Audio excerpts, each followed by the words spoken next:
Welcome to another episode of the Make a Difference podcast. Thank you so much for joining me.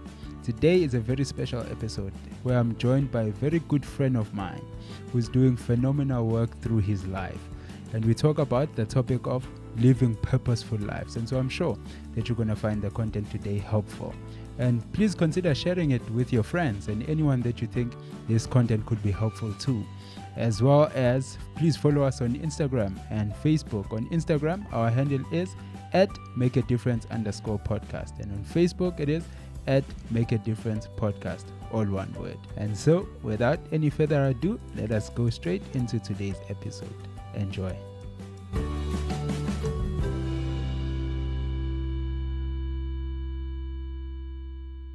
Cool. So we're going to talk about purposeful living. Such an important topic, honestly. If I were to be honest, I think it is very, very important. But yet, at the same time, I think there's so many people that are not intentional about living purposeful lives. Yeah. And so just to preface this, we had a conversation on WhatsApp the other day, and then you made a statement which really stuck with me, and I thought it was a fantastic statement. And so you said that the aim is not to live long, but to live effectively. And so I'm like, I was like, that's so good, you know. that is so simple, but that is so true, and that is so powerful at the same time. So then maybe for a person who doesn't understand what you mean by that, can you just take a moment to unpack it? Sure. Man, I think I was having a conversation, funny enough, with a friend from church, one of the worship leaders. We were going to church and we were talking about this COVID-19 era, and that's where that thought came to my mind, is the mere fact that the biggest threat of COVID-19 is premature death. People thinking that they're gonna die, and that's the biggest fear out there, that people feel like they're gonna die.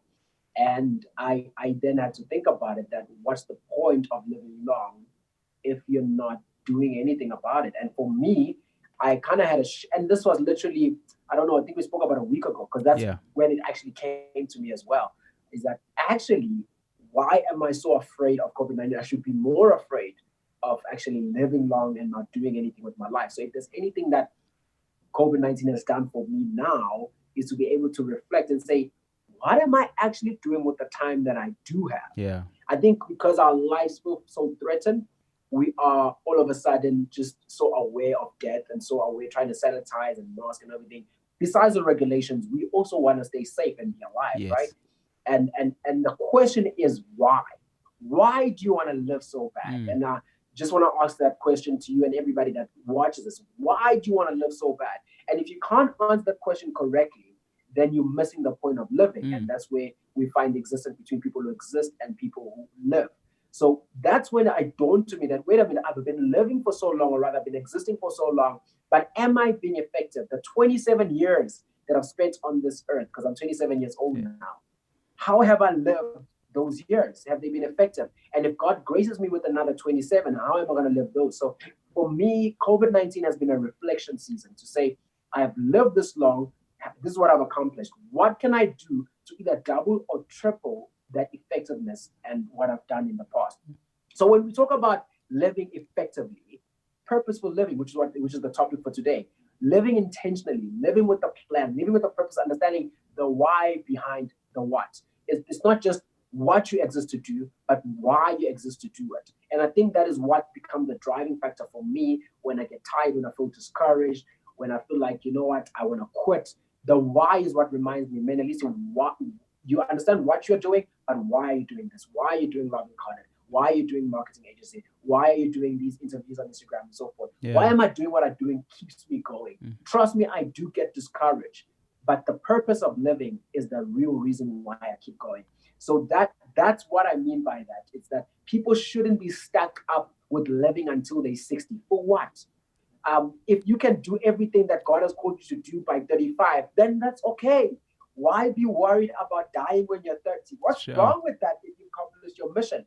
Is this the end goal? Is Earth really the finality? Definitely not. And we all know that we are going somewhere. So shouldn't we rather be thinking of, what's my purpose? How can I best fulfill this so that I can go to my place of rest? Paul mentioned the statement, says, I'm caught between the two, whether to be on earth for your sake or to go to heaven to my Father. And he says, it's good for you for me to stay, but his heart was never here. His heart was where he's going. And I think we should, especially as Christians, we should have the mentality that the main focus is not here, it's there. So I need to try and finish my assignment as quick as possible, which is really why I'm working so hard, because that's how I'm thinking right now. Finish my assignment and go home. I really am not thrilled by living until 90. I mean, I was talking to somebody and they wanted to live until they're 120. And I'm wow. For what? Why would I want to live until I'm 120? Just to say I was the longest man that ever lived? No, I want to be the most effective man that has ever lived. Sure. Leonard Ravenhill said something very special about John Wesley and David Brainerd. He says they were both born in the same age. One lived until they were 68 or 88, I can't remember. And then the one lived until they were 28.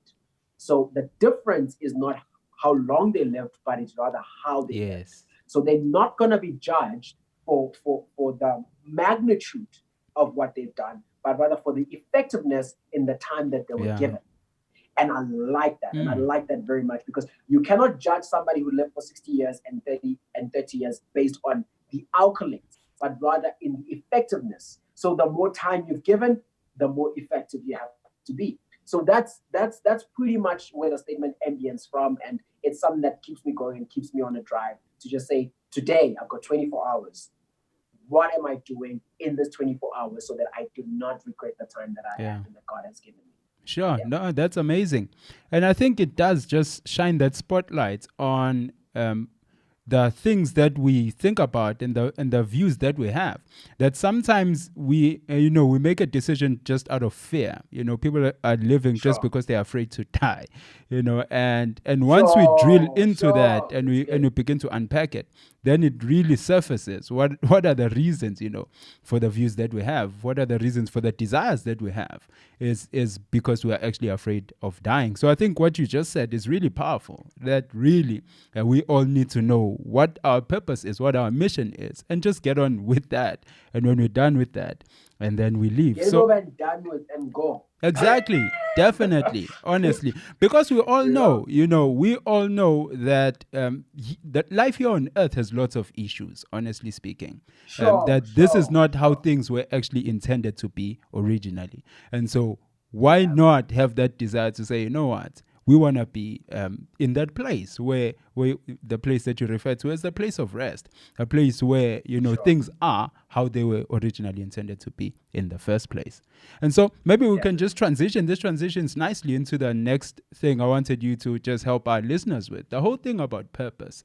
Purpose is another big thing. It's a big topic. Everyone is talking about it, but so many people actually don't really understand what it's all about. And so maybe for you in your life, what do you look at purpose as? How do you define it? What does purpose look like for you? When we talk about purpose, I feel as if being the right who gives you the right do, or determines the right do. And I've put a video out on YouTube about how about the fact that becoming is better than having. And the reason for that is that we, on earth, the mentality is to accumulate. That's the mentality. Wealth, your accolades, whether it's PhD, there are some people who are just, it's not even about what you're going to do with the PhD. It's about the fact that I got a PhD before I turned 30, And it's a mentality on earth of accumulate. And there's less emphasis on becoming. Who are you becoming? And I believe that the true definition of purpose is being the right who would determine the right do. Because if you can figure out who you are, or rather who God has created you to be, that helps you to execute the right thing. So for instance, I am a person who's generous. I'm a person who loves helping people and so forth.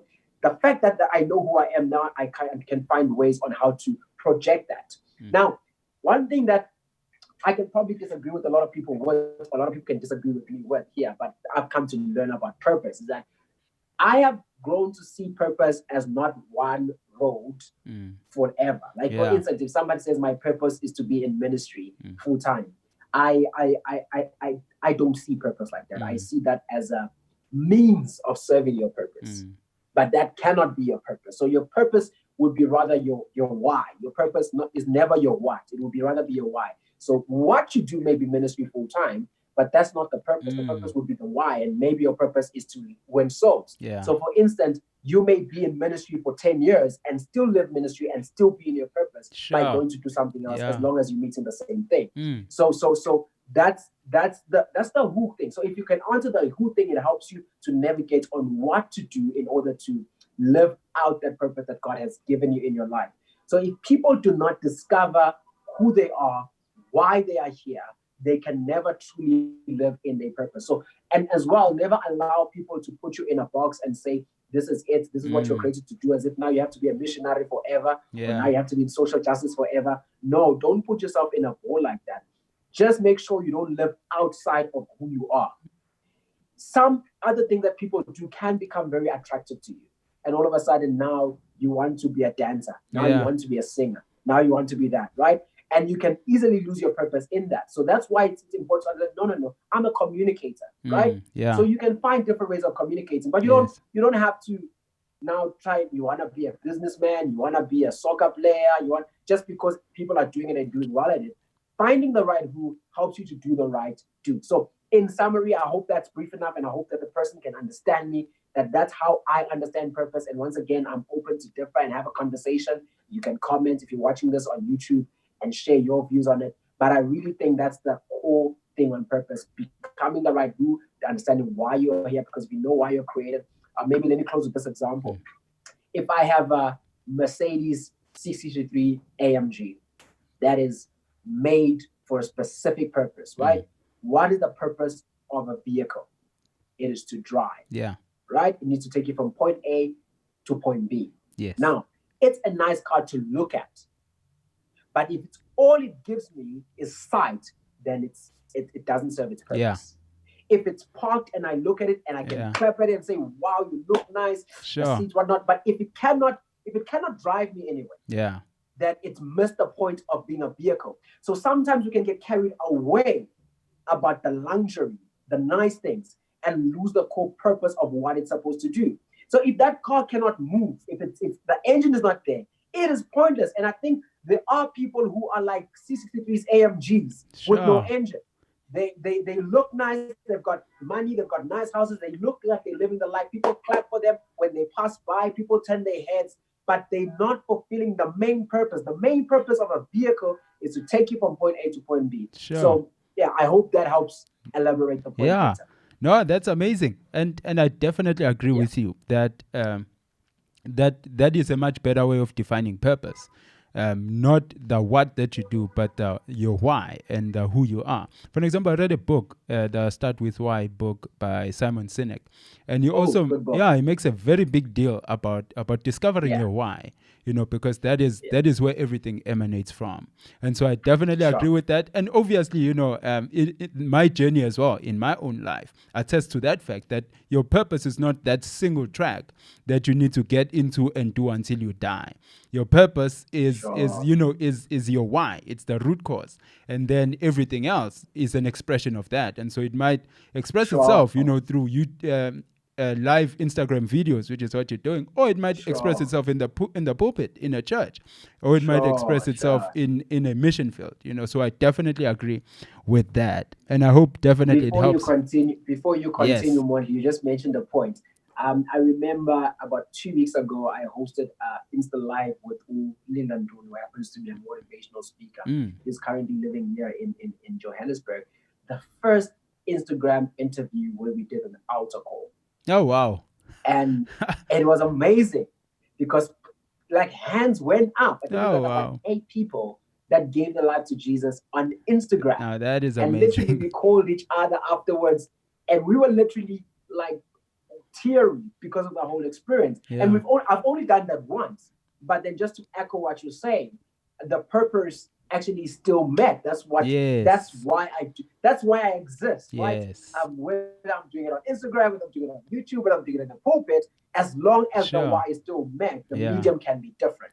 So I wanted to just attest to that. No, that's amazing. In fact, you just made me think of an analogy of just taking a trip. Whether you're taking a trip to work or taking a trip somewhere, you can use different modes of transport to get to where you're trying to go. So the modes of Sure, transport are not the sure. main deal, are not the most important thing. They're important because they will get you to where you're trying to go. They're important Exactly. as well because some are less effective, some are more effective. Some are slower, some are faster. Definitely. Those kind of things. Sure. Good But they're example. important. But the most important thing is the journey, is the destination. Is where you are trying to go. Exactly. And so it's the same thing. Exactly. That it's just vehicles to get you to fulfill Sure. your why. And then I like that. you started Love Incarnate, which Yes. is something that I wanted us to spend a great deal of time on, because I Yeah. think that is one of the vehicles that you have used to articulate and to fulfill your mission, and Yeah. that is the Yeah. most clearest, and that is the one that most people will be able to understand, obviously because of the Yeah. mission that it does. And so, can you Yeah. just take a moment to just explain and define what Love Incarnate is? Yeah. Awesome, man. And once again, thank you for the privilege to share this in your platform and to all your viewers, because this is definitely my undying passion. Um, and maybe I'm going to link this to what we just spoke about now, is that passion, unlike purpose, can be seasonal, right? You can have a passion for something for this specific time, and then become less passionate about it, be passionate about something else, right? So passion is what feeds from your purpose. Yeah. And I never understood this. I always felt as if purpose and passion are two different things while I was in high school. So I would know that this is what I'm passionate about, but I feel like this is what I'm called for. So I would always put the two differently. Yeah. So there'd be calling and there'd be passion. But I've realized that your passion is what fuels your calling, Yeah. right? So with me as well, when I was in high school, I had this vision to get to a place. I literally wrote it down in grade 10, to get to a place where no one goes a day without food and shelter and the knowledge of God. Oh, wow. It was not Love Incarnate. There was no Love Incarnate, but there was no logo. There was nothing, but there was the purpose. There was the vision. It was there, right? And then, it took time praying about it, seeking God about it, obviously ignoring it for some time, and then it comes back and so forth. But I knew that that's what God has called me for. And it makes sense now, because love God, love people has been something in my life that even what I'm doing right now is mainly based on that character building, becoming the right who, becoming more like Christ. And that's what I get carried about, not really what you have, but who you are. So Love Incarnate stems from that, right? And then in, I think, 2015, can't remember, 2015, I think, with a group of friends of mine, I was driving around and I saw these prostitutes on the streets, and a couple of times actually, and just bothered my heart. And I sat with some guys and said, "Look, can we do something about this?" Once again, it wasn't. I don't think.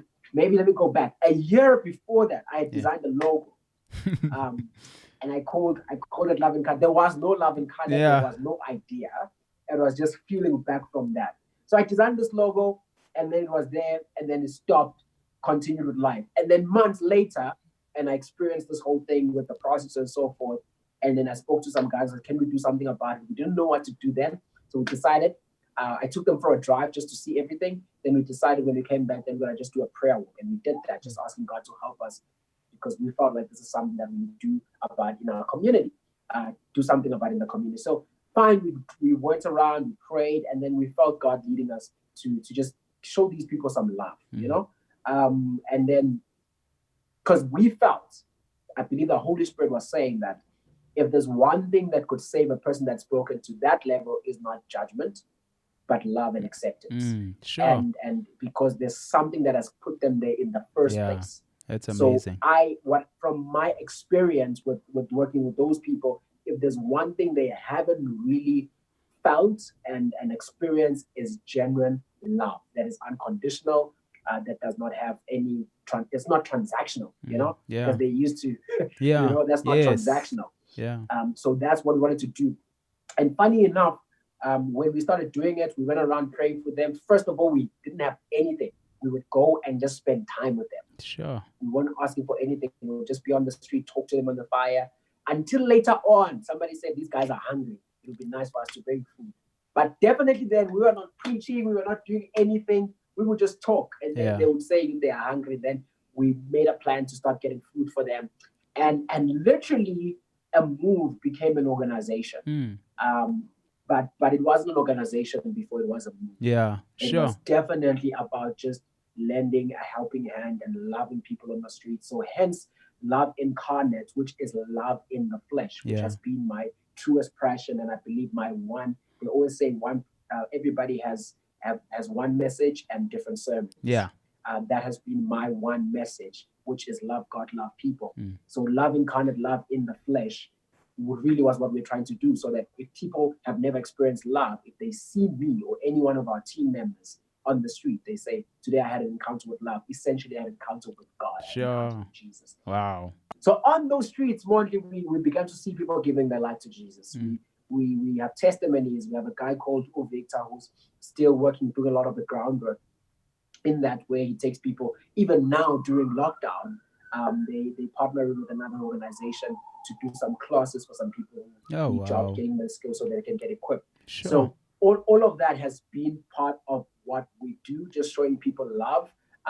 Eventually, we realized that we need to plug them into a church, because it was never also about a church. Yeah. So we partner with other churches like One Life Church in Pietermaritzburg, because that's where the move is and where it began.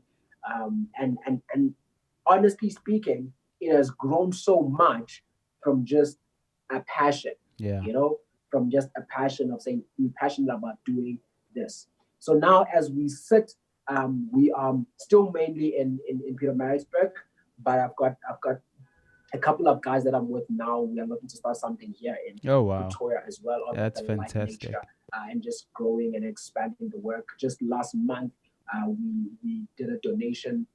We partnered with another friend of ours, another partner of ours, to give groceries and food in the communities. We did groceries. Sure. And just recently, we got another call from St. John's, I believe. It's a school. Yeah. And they just want to donate some shoes and clothes. So we're going to be handing out that as well in communities. And God has just been doing all of these things. We've got a new guy as well who's passionate, who just came in.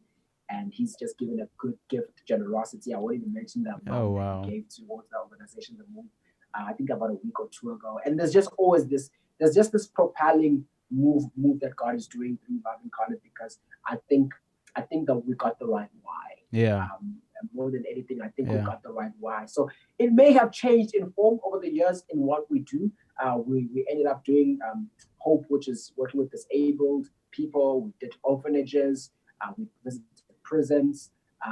We've done a whole bunch of other things. Yeah. Some have ended, some have continued. But the why hasn't changed. Yes. So definitely we've had challenges. I moved to Pretoria, how things operate and so forth have changed and so forth. But I think God has been gracious to us in that respect. And that, as I said to you, it's my undying passion. So it's part of the one thing that I'll do for the rest of my life, honestly speaking. Even if I wasn't a chairman. Yes, true. And even if the organization wasn't there anymore, because it's your why. Exactly. Good point. That's the thing. And the one thing, obviously, that is definitely true, that is very easy to spot even about you, is that your message is love. You know, that's your message. That's your anchor. You know, and you talk about finances, you talk about lots of other things, as you should. But the core of your message is love. I mean, in fact, you wrote a book at some point. Yeah, I did. You wrote a book. I am rewriting that book, by the way. Fantastic. That book. Have you read it? You haven't read it? I haven't. I am so glad you haven't. So people out there, do not look for this book, because when I did publish it, I was probably 20 years old. Yeah. And I wrote it between the ages 18 and 19. Oh, wow. And it had a lot of grammar issues and probably maybe some doctrinal issues as well. Now that I go back to it. Yeah. Something beautiful though about that, that stage where you're going and stuff. Not that we ever know enough, but it's always nice to look back at where you were. Yeah. So I'm trying to rewrite that book, and I'm going to republish that book hopefully before the end of this year, talking about such things. Yeah. Love and people and whatnot. No, it's amazing. Yeah. It would definitely be great if you could rewrite it, because you'd also add a lot of the stuff that you've picked up along the way. Speaking of stuff that you've picked up along the way, what would you say is the greatest lesson that you have learned through mainly working with the organization, but just working with people, love in the flesh, serving people, serving communities. What would you say is the greatest lesson that you learned? Thank you. That's what a perfect question for what I'm feeling. Yeah. And the book, I'm still fighting with the title, but I'm leaning towards The Beautiful Mess. And the reason why I want to call it The Beautiful Mess is because the art of the book is around love and understanding people. Yeah. I've come to appreciate, this is one thing that I've really learned, that people are different. Yeah. And it's okay. Sure. Sure. And that's probably one of the things that I want to get into the world out there. There's a sense of, if we agree, we cannot get along in the world. And I want to change that. I want to say, listen, people are different. It's okay. You don't have to agree on anything to get on everything to get along. You can just get along simply because you love one another and believe that God has called us to be a body. There's a lot of things that probably we'll talk about in a later stage of what has brought me to this consensus. But I've learned to appreciate diversity more than everything. That some people are just like, some people are talkative, some people are not. Some are introverted, some people are not. Some people are quick to anger, some are better with that. And no one is wrong, no one is right. We are just different. Even with our views and opinion. Mondli and I, we get along. Doesn't mean that we always agree on everything, and that's okay. And I think it becomes a problem when we start being judgmental over the small differences that we have and neglect the fact that we are brothers, we are sisters, we love them, and possibly maybe much more than we agree on than that we don't agree on. So if there's the greatest lesson that I've learned that I would share with everybody, that people are different and it's okay. If they differ with you, don't be angry with them. You don't have to fight. They don't have to have your opinion for you to have a consensus. Sometimes when we have arguments, it's like someone must change their opinion. Then we can move on. No, they don't have to. If they're sharing their point of the story, you share, and it's okay. You can leave it there. You can never disagree. There's nothing wrong with you seeing things differently, whether it's biblical, whether it's what. It's okay. I've just gotten to that point that it is okay. People are different. So the reason why I call it a beautiful mess is because people are also messed up.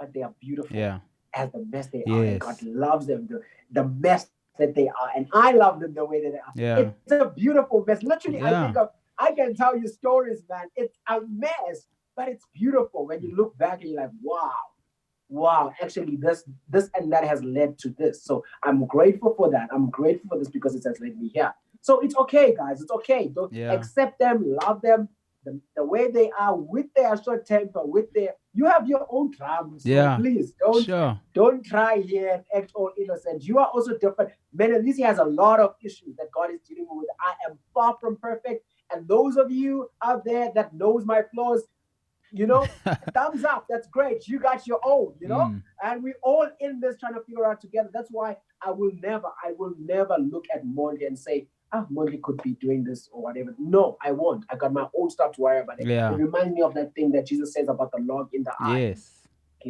That's picking something. I mean, who cares, man? Who cares? Even the fact that somebody does things wrong, is doing something wrong, it assumes that you know what's right. Sure. And that's the problem. Why do you think you get to judge how somebody should do something? It's a mess. Honestly, it's a mess. I've just gotten to a point where it's fine. I had a conversation. I made a comment to Ulingantuli about I made a statement about the fact that, and I still have my views and opinion, but I'm very happy to share them. But he was saying that we were not ready for freedom, right? And then he goes and says whatever saying. I definitely differ with that, right? So I asked him, I'm like, what do you think about Muslim's statement of the fact that we are not ready for freedom? And look, he shut me up so good. He's my mentor now. I've asked him to be my mentor in terms of motivational speaking, character building. He just shut me up. He says, no, don't talk to me about that. Why should I worry about be busy about what other people have said? When I could be worried about my own assignment and what I should be doing, He says we get so caught up about what other people say, the statement they made on social media, instead of worrying about what God has given us to do. Sure. Says you don't know the state that the person was saying that in and what was going on in their mind. Yes, they may, whatever. You don't know that. So it's fine. And I just went back to what I've been writing. I'm like, actually, this is so true. Here I am busy asking other people on their opinion about what somebody else said because who cares what they said? What I don't have an obligation to change their opinion. I'm not saying let's not have a dialogue. I'm not saying let's have a discussion, but I think sometimes we can be so caught up in what other people is doing in their journey and their flaws and what they're doing right, and miss the fact that we've got our own flaws, we've got our own direction. We say things that people take wrongly sometimes, and we don't want to be the topic on other people. Be their cup of tea when they're meeting and receptions. So I don't know. I feel like I've said quite a bit. Yes. But the main purpose that I really wanted to put out there is that, hey, we all messed up, guys. It's okay, all right? Yeah. So please don't be that person. Don't be that guy. Don't be that girl, who always just... And people gossip, man. People gossip. And that's the thing that we need to fight, man. Like, why do we have to be like that? Why? I find it very strange. And I was talking to someone about it. I can't remember who. I think it was Raps. I was talking to somebody about this. Like, what do you benefit from gossip? I don't get it. When somebody gives you those news or you tell somebody, what is it? It just shows you how insecure people are. Yeah. That in some way, when something bad happens to somebody, or whenever they talk down on somebody, they feel like they're being elevated. It's a horrible competitive spirit that we need to get rid of. Everybody has their own lane. Everybody has their own purpose. Everybody's doing things their own way and differently. And it's okay. Yeah. You don't have to talk down on somebody for you to be. No, you do you best. Sure. So whatever they do does not have to devalue you. Yeah. You don't have to make them look bad for you to be able to look better. No. If there's one thing I'm doing well right now, I'm doing Menelisi well. I've gotten to that stage, my friend, where it doesn't matter what people say about me out there. I'm just gonna do me well. I wanna live effectively. I wanna go to the grave empty. I'm gonna put my content out there. I'm gonna put myself out there. I'm gonna share everything that God has put in me, and I wanna die empty. And that's okay. I'm not going to be like, I'm not going to agree with everything that everybody says out there. And I'm not going to be accepted by everyone. And that's another thing that I've learned. Everybody's got their target audience, and it's okay. There'll be people who are going to listen to your stuff. It's okay. Not everybody's going to receive you. Run in your own lane. Do you. Beautiful mess. Sure. Yeah. That's a mouthful. And that's a lot it's a lot of gold, that people, I'm sure, will definitely benefit from. There's a lot of stuff that you mentioned, and there's a lot of things that are just going through my mind. I think on the disagreement and unity, I also had a thought at some point in my life regarding that a person is more than their ideas. A person is more valuable than their thoughts, their opinions, their positions. And people are allowed to change their viewpoints. People are allowed to change their opinions. And so you might be disagreeing. In fact, you might be separating yourself from a person who has since changed their position on the same thing that you are saying you are cutting them out of your life for, And so it's just that realization that people are precious. People are, people are much bigger, are much more than even the sum total of their ideas and viewpoints, which is amazing, So we can sit around the table and agree to disagree on a number of issues, but still have each other's back. But still work together, serve together, do something important in this world, even though we don't agree on everything. Exactly. And I think that's where the problem is around trying to win arguments, because it's so easy to win an argument and lose the person in the process. Yeah. And I think that's the danger of that mentality of trying to be right. I think everybody's just hooked up on being right and not being relevant. Yes. And I think that's the important thing, is actually being there for people. Sometimes people don't want you to be right; they just want you to be there. Yeah. I always say that when I was asking somebody for advice recently, and I wasn't asking for their advice. I was asking them to listen, but because of the role that they've played in my life, they always feel as if they need to give me advice. Sometimes you don't want advice; you just want somebody to be.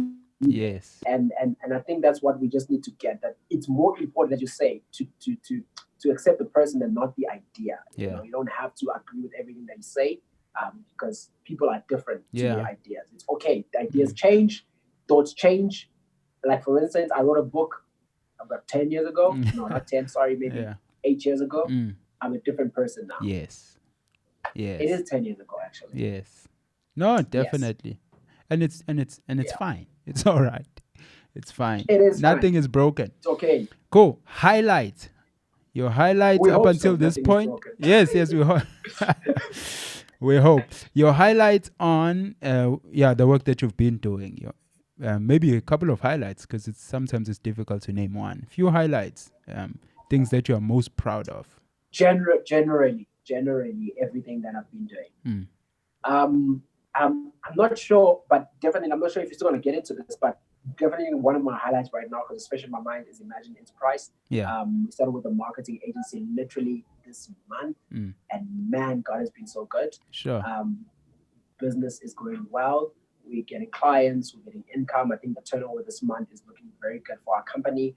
And we've got 2 people join our team this month. So currently we're staff at 5. Oh, wow. And we don't have offices at the moment. We're doing everything online, but it's growing. It's growing very, very well. Sure. So we are working on growing and trying to do more stuff. So I'm happy about my company and my business.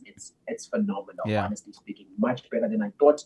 And another thing that I am highlighted about definitely is Love Incarnate. One thing that I'm really proud for Love Incarnate about is that it has proven to me that it's bigger than a person. For the past, except for this year, for the past probably 2 years, I was not active at all. I was not even in the groups. I was not, because Nati was running everything. I was so busy trying to figure out everything here in Pretoria with the church and so forth. And I think the guys definitely did feel a bit of an abandonment for me, but the work continued, the work grew. The likes of Zimmy's with New Age, they were just full on. So that's definitely one of my highlights, because I've always wanted something that does not depend on me. If I drop and die, the cause must continue. It's not about the organization, it's the cause. You said something very powerful earlier on, that even if the organization still stopped existing, I'll continue doing what I was doing. And that's the key thing. I always tell the guys that if everybody quit today and you were the only one, would you continue?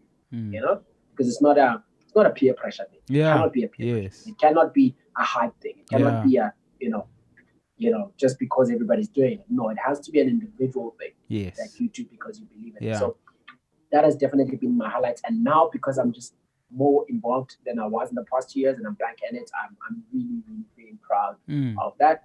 And I'm also proud of the connection that I've managed to make during lockdown. I told you lockdown was good for me. I've gotten to meet people. I've gotten to converse with people. I've become very intentional about connecting and the networking.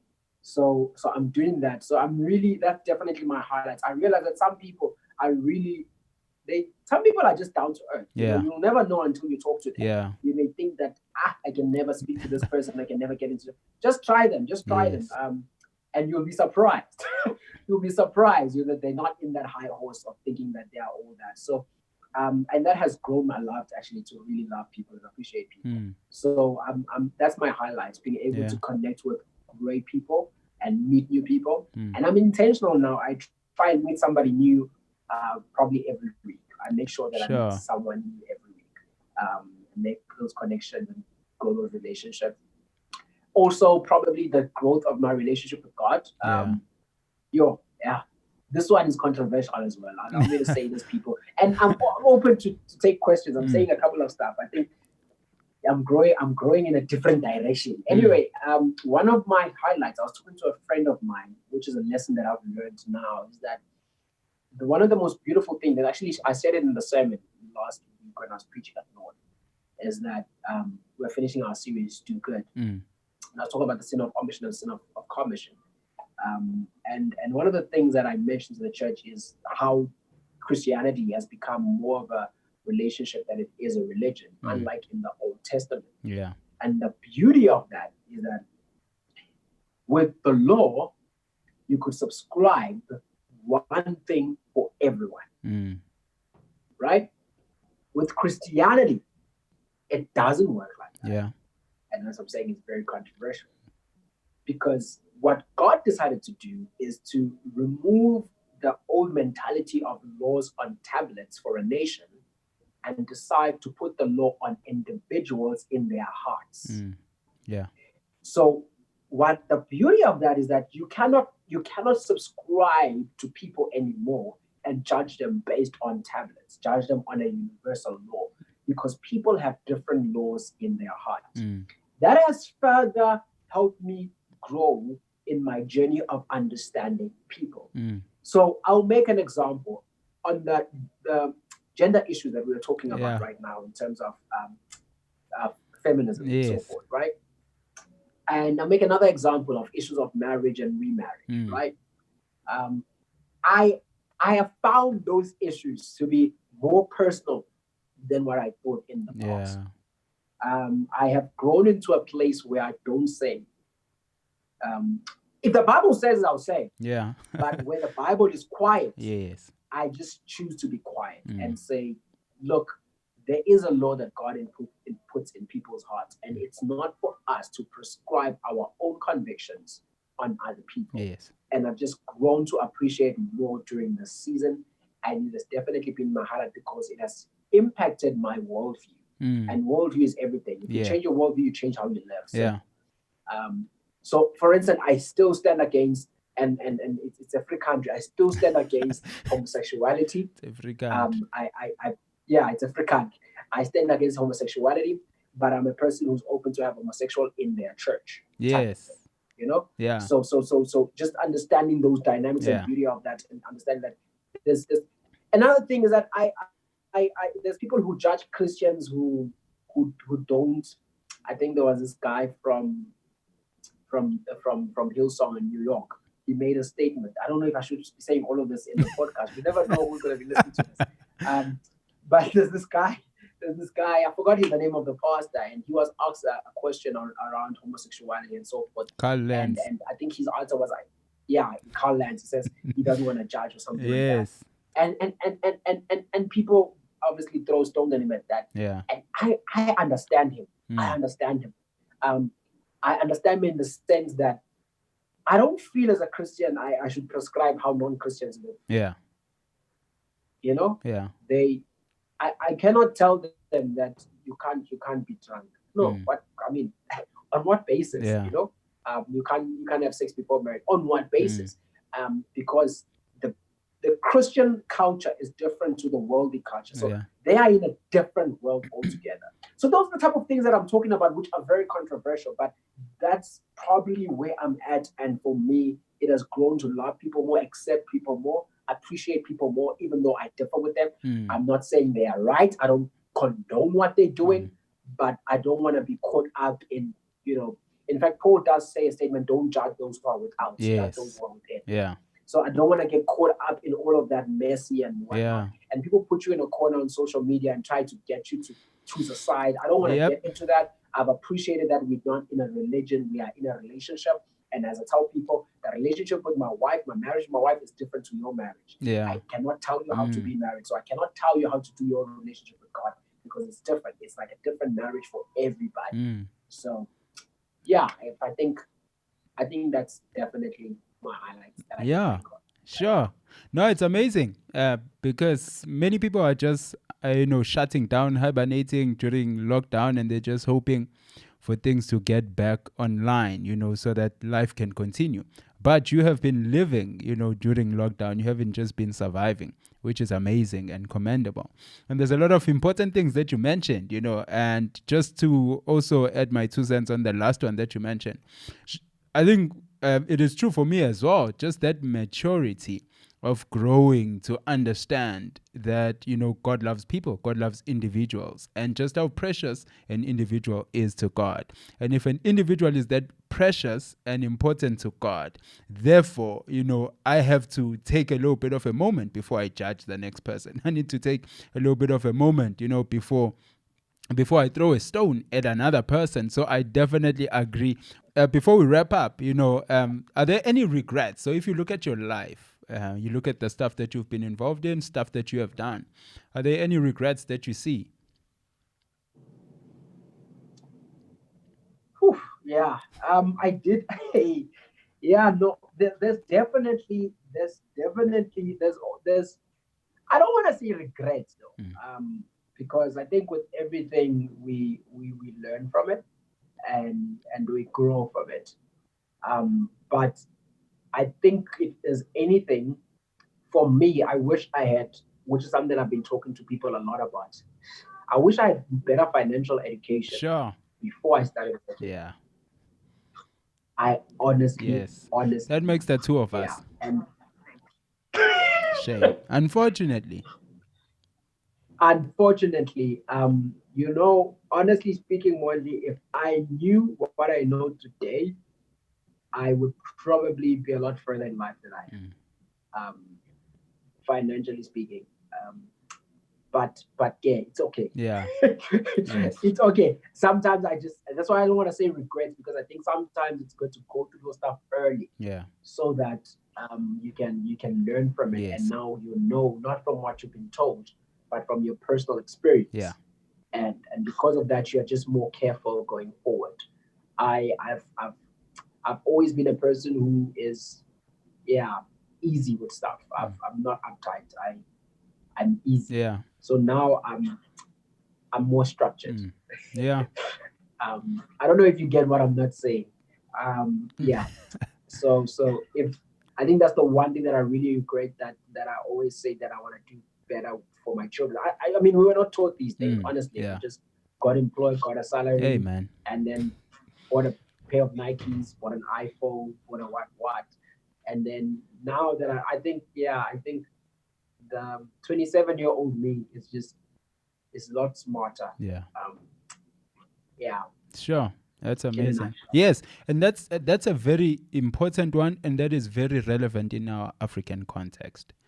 That's why I'm saying unfortunately, because I suspect that there's lots of people that have that same regret, you know, Mm, and mm, some of mm, them mm. unfortunately might be much older than we are, and so yeah, even though it's never too late to start, you can still start somewhere, do something, now you didn't Exactly. know, but at least now you know. So use the information that you have. In fact, one of the people that is really doing important work in this space is Nicolette Mashile. She's very active on Facebook, very active. I know her. I know her. I Yes, know on her. I social know her. media. So I think she's Yeah. doing a very good job at just talking about the Yeah. practicalities of financial education for us, the people that never got it Yeah. young when we were young. So Yeah. that's amazing. That's fantastic. So speak to a person, a Yeah. young person, could be a young person, could be an old person, who's saying, what you are saying is good and it's impacting my life, but I have absolutely no idea what my purpose is. I don't even know where to go from here. So what can you give to that person? They're like, okay, I want I want to live my life intentionally. I want to live my life on purpose, but I have no idea. Sure. And it's such a common problem, actually, Yeah. and we shouldn't take it lightly. Mm. It's just, sometimes once you know something, you don't understand other people who don't. Yeah. You know. But I understand. I totally can relate to that. Look, I cannot separate anything that I say from my core beliefs, which is the fact that I'm a Christian. I Yes. believe in Yeah. Jesus, and I'm saved. So definitely, because I'm not sure who's listening. You may not be a Christian, Mm. but I don't think you can live a life of purpose without Christ, Yeah. without Jesus. I Yeah. think that's the first point to start. You need Yes. Jesus in your life. The same way I always tell people, you cannot love without God. You Yes. cannot. You are incapable of love. You don't know what it is. God is love. So for you to know love, you gotta know Him. So that's the first point to start. You got to you got to say yes to Him. You gotta say yes to Christ, because He's the one who created you. If I have a problem with the Mini Cooper, I take it to SMG, I take it to BMW. They created it. They know how to fix it. So same thing with you. If you need direction, he knows what he put you here for. He's the person who put you in your mother's womb, right? So that's the first point. That's the first thing you need to do, is just give your life to Jesus. And if you have, um, now it's time for you to pray and seek that advice. And then prayer can never be overrated, guys. Yeah. You can never overemphasize prayer. We need to always grow in that department. So you pray, you seek God, you Yeah. ask God, what is it that you have called me to do? And I've always well, maybe say I've grown to understand that sometimes our purpose is closer to us than we think. If you look inside of your conscious, you look inside of the things that move you, I think it's normally linked to that. Yeah. So there are some people who are totally probably moved by gender-based violence. There are people who are probably moved by children. There are people who are moved by, and I've always realized something, and correct me if I'm wrong. Purpose is always linked to people. Sure. Yeah. Purpose is always linked to people. Always. I've never heard a person who has a purpose that is not linked to people. So even if it's Tesla, even if it's Elon Musk, his purpose would probably be linked to bettering people's lives, whether it's in transport or whatnot. So purpose is always linked to people, and I think you just need to find that heartbeat, that gets you going when it comes to people. What is it? And another thing that I would definitely say is try different things. Exposure. You can't sit and wait and then you're like, I'll wait for God to tell me I won't do anything. I always say, just put yourself in different environments, try different things, and you will find the right fit. And it's always better the earlier you do it, the better. So volunteer with your closest nonprofit organization. Volunteer at your church as a person who serves. Go do stuff that you wouldn't normally do to try and get that. It's like when you're trying to discover a sport that you're good at, right? You can't just discover that you're good in soccer by sitting at home. And I'm called to play soccer. You'll only know when you start playing the ball that actually this is what I'm good at. So the purpose, I think, is very linked with that as well. When you actually go on a mission trip, then you're like, wait a minute, there's something that is unexplainable that connects me to what I'm doing right now. And that is how you actually find your purpose. I don't think most of us want the traditional sense of God who's speaking a voice. I've called you to be a prophet, or I've called you to start a business. Start a business. You'll realize when you do it that, I'm so good at it. And not only am I so good at it, I'm alive in it. God speaks to me, gives me ideas. I do better at it than other people. There's so many things that go on to try and prove to you. And you will know when you're in your purpose, you will know that you know that you're in the right thing that you're supposed to be doing. So I hope any one of those things can help you. And I once again, the genius of the and doesn't have to be this or that or that. It can be this and that and that. And there's definitely other methods, but from the top of my head, I just want to share those with you. Definitely start with Christ. Pray, explore different things, explore different options. Open yourself up. Don't be stuck in your job. Try different things. If you ever wanted to try something, try it in your spare time.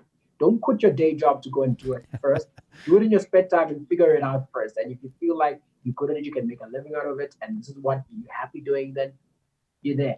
But once again, keep this in mind. Purpose is always linked to people.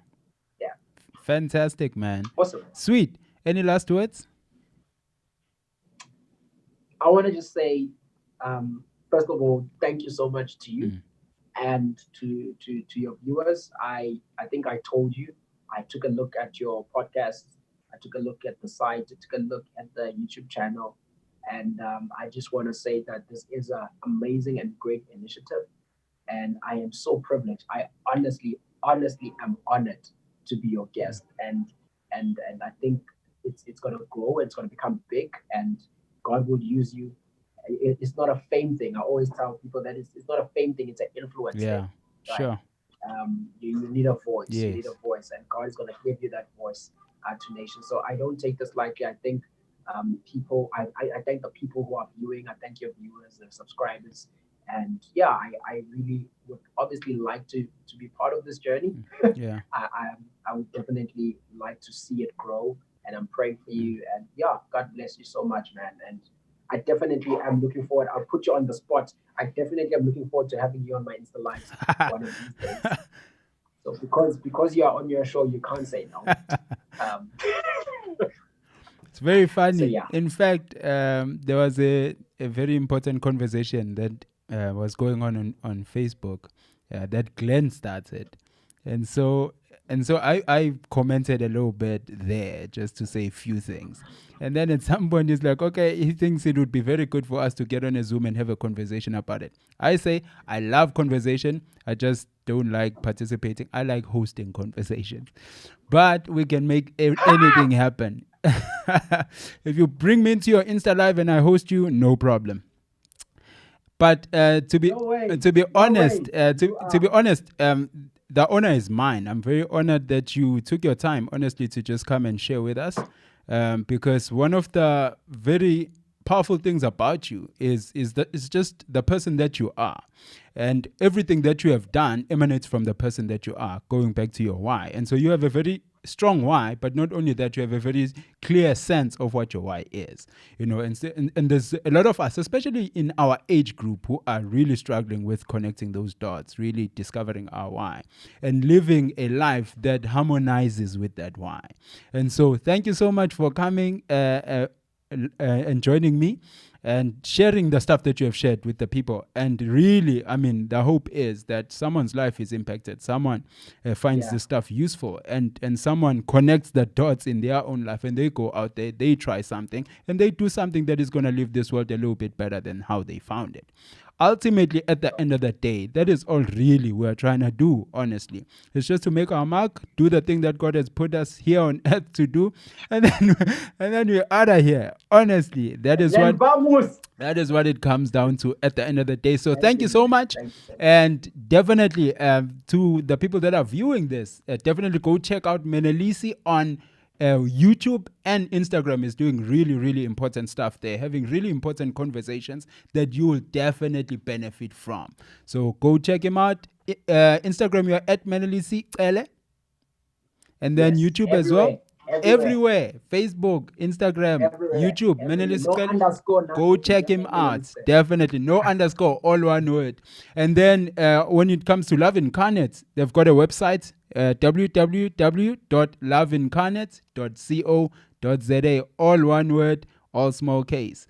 And then Instagram, love_incarnate. Imagine Enterprise, the newest baby on the block. Instagram, it is at I_marketing agency. So if you are looking for marketing services, if you are looking for branding, if you are looking for websites, logos, those can, even social media marketing, definitely go check out Imagine Marketing Agency. Facebook at imagineenterprise.co.za. Menelisi, thank you very much. God bless you. Continue doing what you're doing. Honestly, you are doing amazing work. Thank you, man. And you are making an impact, in the lives of our generation here in South Africa. And we hope that that influence is going to grow to be even international.